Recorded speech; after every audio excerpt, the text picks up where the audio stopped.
Again, I'm Christina DiCiaccio, an Insights Manager in the Consumer Insights team here at Lowe's, and I'm here with my friend Sandy McCrae from Intengo. And I wanted to start with just level setting on the concept of gardening. It's supposed to be an easy concept where the goal is to grow things that will ultimately grow together and will flourish and come to life. And then there's the flip side where there's the weeds that you really need to pull out of the ground to make sure that doesn't hinder the growth of your bigger garden. And this is a great analogy to a recent question that our marketing partners brought to us back in fall of 2016. And knowing what we know about our business, spring is ultimately our Christmas season. A very important season for Lowe's, a very important season in the consumer mindset. Consumers are excited to get back outside, get their gardens in order, get their outdoor spaces in order to entertain. And our marketing partners came to me and said, Christine, I need to know how to differentiate in this overly crowded marketplace that a lot of our key competitors are shouting from the rooftops too. So how do we get people to come to Lowe's over our friends at the Orange that live here in Atlanta? So all that being said, they asked for results in 2 weeks. I know that's no surprise to any of you here.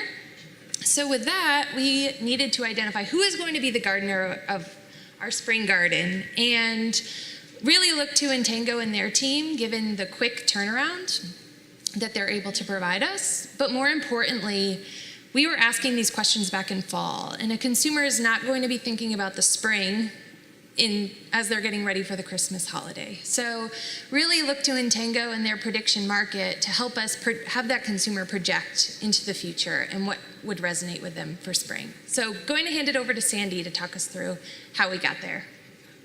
Thank you, Christina. So appropriately, I wore black. One of the conversations we had as we were going through this was about gardening, and I am not a gardener. So this was particularly interesting to me as we had the crowd weigh in on what would be the most appropriate statement or influencer out in the marketplace for Lowe's. Let me just back up a little bit and talk a bit about what we do at Intengo so it sets up what we're about to present. We work with the collective wisdom of the crowd as well as social prediction. So we're relying on people to make predictions about what other people will do. So questions get framed out a little bit differently, and you'll see that as we go through the results. But just like with anything, when you're planting a garden, you have to prep things really well. So when we were prepping the garden, we wanted to make sure that we provided the right kind of information to the people that were going to participate in this particular study, or series of studies, I should say. We first went to one of our sample providers, and because everybody always asks, where do you get the crowd? There's a lot of places that you can source crowds, but we like to use sample providers because we know that it's a rich base to pull from. We did use a general population sample, but then they self-selected into the process based on knowledge of particular categories that we were interested in moving forward.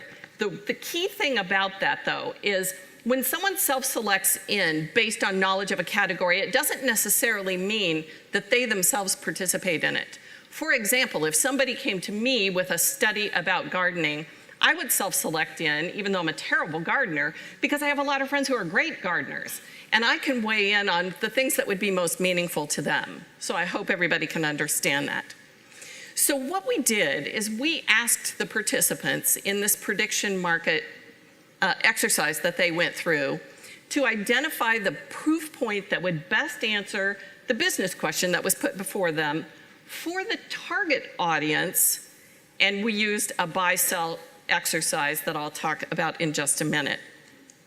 So what we were doing is we were testing statements that would most influence the target audience to purchase in that particular category products in the spring from Lowe's instead of their competitors.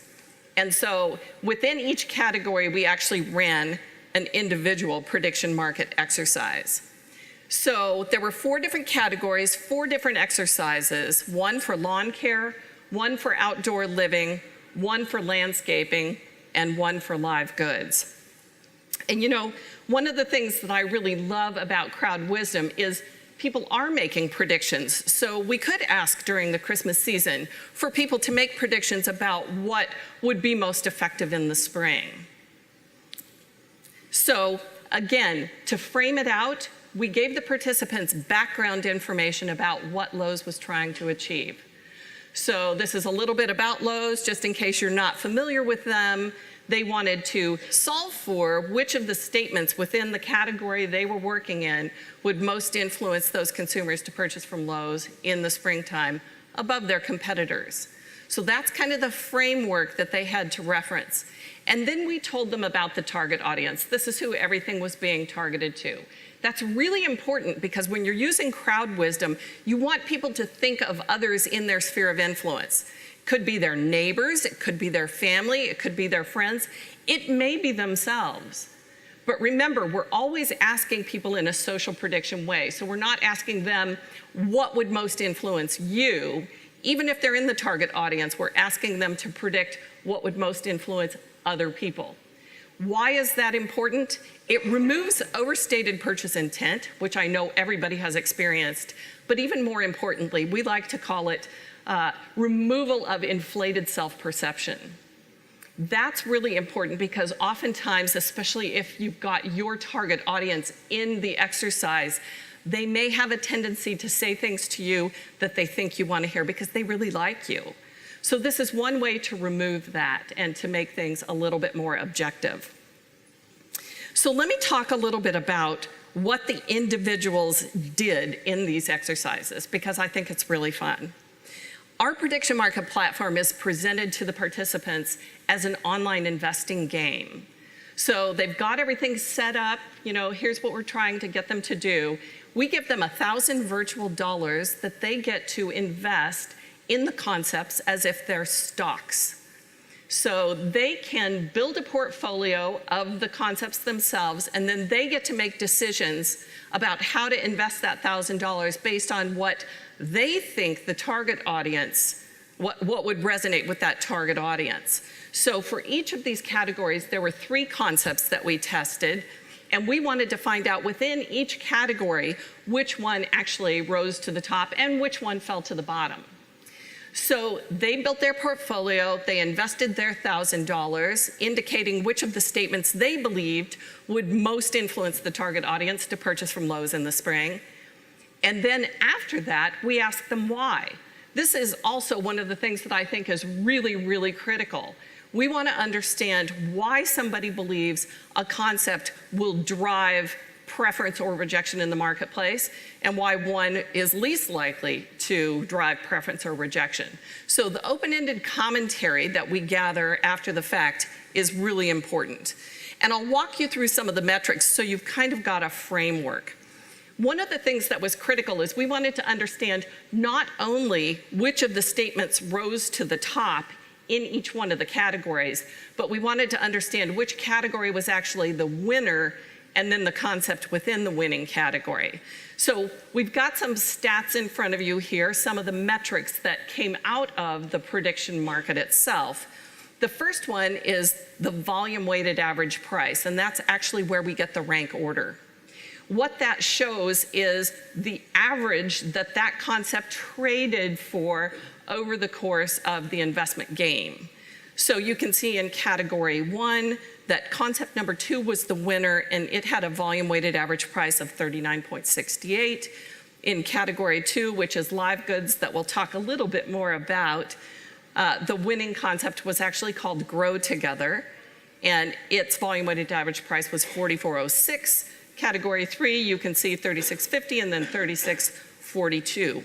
The power index below it to us is a bit important, especially if you're talking to marketing people, because volume weighted average price can be a little bit confusing to some people. So that index value actually indicates how much a concept goes up or down over the course of the market. So you can see for live goods and Grow Together, that concept actually increased in price by 32% over the course of the prediction market, which, by the way, usually fields in 3 days or less. That's when you get top line results. And then we take it a little bit further to give you a full report, and I'll talk about that as well.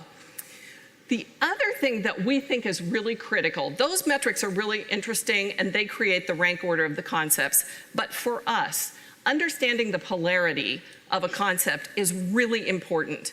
When you're working with a marketing team that's going to drive an ad message out into the marketplace, you need to understand if it's going to be a love it or hate it idea. So we use what we call a net attraction score, where we look at the percentage of the participants that thought the concept was the best, the winner, versus those that thought it was the worst. So you can see the net attraction scores kind of in the middle. For category 1, concept 2 had a net attraction of 14. And for live goods, the Grow Together had a net attraction of 30. So the great news for Lowe's is that Grow Together was the winning concept within live goods. It was the winning concept overall when you look at the volume weighted average price. And it also had the highest net attraction, meaning it had the least polarity. So that was really great information to have as they continued to develop the concept. So as I mentioned, one of the things that we do is we collect the open-ended commentary about the concepts themselves, why somebody thinks one will resonate better than another. The other thing that we added here was an optimization module. I like to call it back-end ideation, because you can do concept testing all day long and you can identify the concept that is the best, but that doesn't mean that it's great yet. So we're always looking for the opportunity to do some improvements before something rolls out. That's why you do this really early at Christmas time for a spring campaign, because then you can gather information about how you can optimize a concept before you actually launch it in the marketplace. So going back to some of the commentary, and by the way, if you don't know what live goods or what the Grow Together concept is like, this image is a really good indication of it. And I've actually gone into Lowe's because it's really helped me a lot with my gardening this spring. There's a number on each one of the packages. Like right here, there's a number 1. You look for all the plants that have a number 1 on them, and you know that you can plant those together in one bed and they're going to flourish together. And all the number 2s will flourish together. So what we found in the commentary is that it really, really took a lot of the guesswork out of gardening for novices, for experienced gardeners, people like me that have a black thumb. They didn't have to look to the experts within the store to get the information. They could do it themselves. Here's one of the comments that somebody gave on why they thought this was a great concept.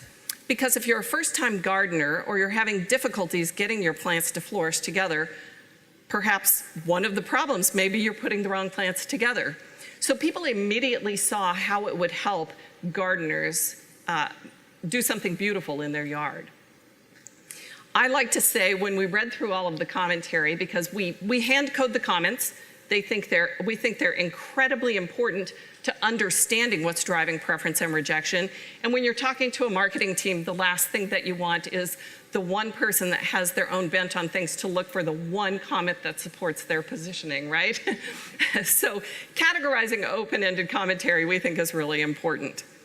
But I like to sum up the commentary behind all of this with saying that people tended to see this as granimals for gardening.